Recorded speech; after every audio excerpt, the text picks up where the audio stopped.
সংবাদ শিরোনামে সন্দেশখালী আবার পাওয়া গেল অস্ত্র ভান্ডার, অনেকটা সিরিয়া বা আফগানিস্তানের কায়দায়।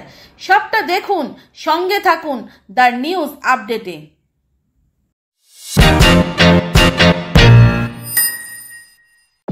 সন্দেশখালীতে আবিষ্কার হলো বিশাল অস্ত্র ভান্ডার। সেখানে নামাতে হলো এনএসজি কমান্ডো বাহিনী। অস্ত্র উদ্ধার এবং নিষ্ক্রিয় করার কাজে লাগানো হলো রোবট। এতটাই বিস্ফোরক যে সমস্ত গ্রামবাসীদের সরিয়ে ফেলতে হলো সেখান থেকে। পরিস্থিতিতে দেখে মনে হচ্ছিল যে কোনো যুদ্ধের প্রস্তুতি ছিল এখানে। সরবেরিয়া আগরহাটির মল্লিকপাড়া এলাকায় উদ্ধার হয়েছে বিপুল পরিমাণে বিদেশি অস্ত্র ও বিস্ফোরক।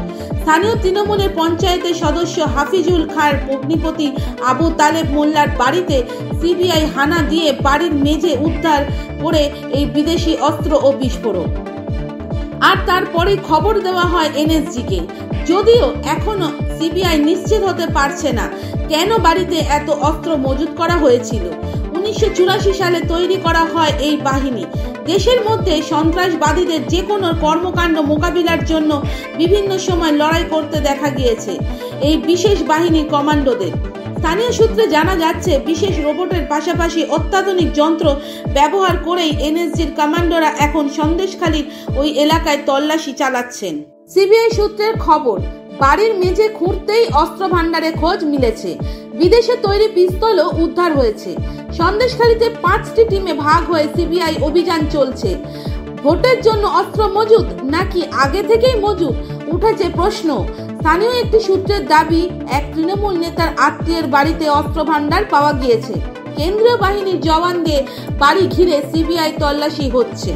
তবে কি কোনো বিশেষ উদ্দেশ্যে এই পরিমাণ অস্ত্র আর বিস্ফোরক মজুত করা হয়েছিল? কি ছিল এর উদ্দেশ্য? নির্বাচনী বোমাবাজি করতে তো এত আধুনিক অস্ত্র আর বিস্ফোরক লাগে না। তাহলে কি চলতো সন্দেশখালীতে? কি পরিকল্পনা ছিল সন্দেশখালী নিয়ে? কেন একেবারে এনএসজি কমান্ডো নামানো হলো এখানে? কি বলছেন এই বিষয়ে আমাদের প্রাক্তন বিচারপতি, শুনে নেব একবার। এইগুলো ব্যবহার করেই তো মানুষকে সন্ত্রস্ত করে সন্দেশখালীতে ওই রাস্কেলগুলো পিঠে খাওয়াতে নিয়ে যেত রাত্রির বেলা। বাড়ি থেকে মেয়েদেরকে তুলে নিয়ে গিয়ে পিঠে খাওয়ার অভ্যেস হতো। তো এগুলোতে এই অস্ত্রগুলো ব্যবহার করেই তো হতো। এই যে শাহজাহান তার সাম্রাজ্য কায়েম করেছিল, মানুষকে সন্ত্রস্ত করে রাখতো, ওই অস্ত্র ব্যবহার করেই তো। অস্ত্র মানুষের মতো সাধারণ মানুষ যারা শান্তিপ্রিয় মানুষ, তাদের উপর তো অস্ত্র চালাতে হয় না, অস্ত্রটা দেখালেই তারা ভয় পেয়ে যায়।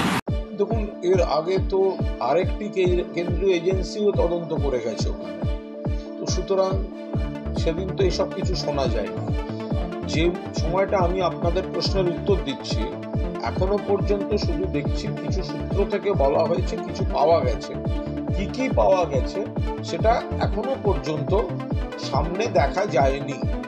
ফলে এর উপর দাঁড়িয়ে কোনো প্রতিক্রিয়া দেয়া এটা একটা কঠিন বিষয়। এখন ওখানে অস্ত্র ভান্ডার ছিল নাকি পরে বদনাম করার জন্য কেউ রেখে গেছে, এগুলো সবটাই এখনো পর্যন্ত একটা তর্ক সাপেক্ষ বিষয়। এখন যতক্ষণ না অফিসিয়ালি সেগুলো দেখা যাচ্ছে এবং কেন্দ্রীয় তদন্তকারী সংস্থা সেন্ট্রাল ব্যুরো অফ ইনভেস্টিগেশন তা নিয়ে স্পষ্টভাবে কিছু বলছে, কোন জায়গায় পাওয়া গেছে সেই জায়গাটা এর আগের দফায় যে সেন্ট্রাল এজেন্সি এসেছিল, আগের দিন তো আর একটা সেন্ট্রাল এজেন্সি একজনের বাড়ি তল্লাশি করে গেছে, সেদিনকে তো এসব শোনা যায়নি। তাহলে আজকে হঠাৎ অস্ত্র ভান্ডারের কথা শোনা যাচ্ছে। তো ফলে এগুলো কোনো একটা ওয়েল ডিজাইনড ক্যাম্পেনের জন্য পরিস্থিতিটা তৈরি কি তৈরি নয় সেটা খতিয়ে দেখতে হবে। আমার মনে হয় it is too early to make any comment.